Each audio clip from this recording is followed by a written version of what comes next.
Price Lord. இன்னைக்கு உங்களுக்கு ஒரு இன்ட்ரெஸ்டிங்கான பைபிள் ஃபேக்ட்ஸோட நான் வந்திருக்கேன். நம்ம நிறைய லேம்ப் பார்த்துருப்போம்.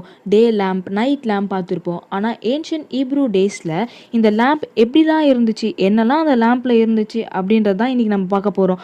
அதுக்கு முன்னாடி யூடியூப் சேனலில் நீங்கள் சப்ஸ்கிரைப் பண்ணாமல் இருந்தீங்கன்னா சப்ஸ்கிரைப் பண்ணிவிட்டு பக்கத்தில் இருக்க அந்த பெல் ஐக்கானையும் கிளிக் பண்ணிடுங்க. அப்போ தான் நாங்கள் போடுற வீடியோ உங்களுக்கு நோட்டிஃபிகேஷனாக வரும். சரி, வாங்க நம்ம வீடியோக்குள்ளே போகலாம். இன்னைக்கு நம்ம பார்க்க போகிற ஃபேக்ட்ஸ் மெனோரா. மெனோரானா லேம்ப் வித் லேம்ப் ஸ்டாண்ட், தண்டுடன் கூடிய விளக்கு. பைபிளில் மெனோராவை பற்றி என்ன சொல்லியிருக்காங்கன்னா 7 விளக்குகள் 6 கிளைகள் இதில் இருக்கா. ஏன்ஷியன்ட் ஈப்ரூ டேஸில் பியூர் கோல்டில் இதை செய்வாங்களாம். அதான் சுத்த பொண்ணுலால் இதை செய்வாங்களாம். அது மட்டும் இல்லாமல் டிராபிள் நாக்கிள் ஆசரிப்பு கூடியத்தில் மோசே இதை பயன்படுத்தியிருக்காரு. அதுக்கப்புறம் எருசலேம் தேவாலயத்தில் வச்சுட்டாங்க. இந்த விளக்கை ஏற்றி வைக்கிறதுக்கு ஃப்ரெஷ் ஆலிவ் ஆயில் யூஸ் பண்ணுவாங்க. ஒலிவ எண்ணெயை யூஸ் பண்ணுவாங்க. Praise Lord. இன்னைக்கு உங்களுக்கு ஒரு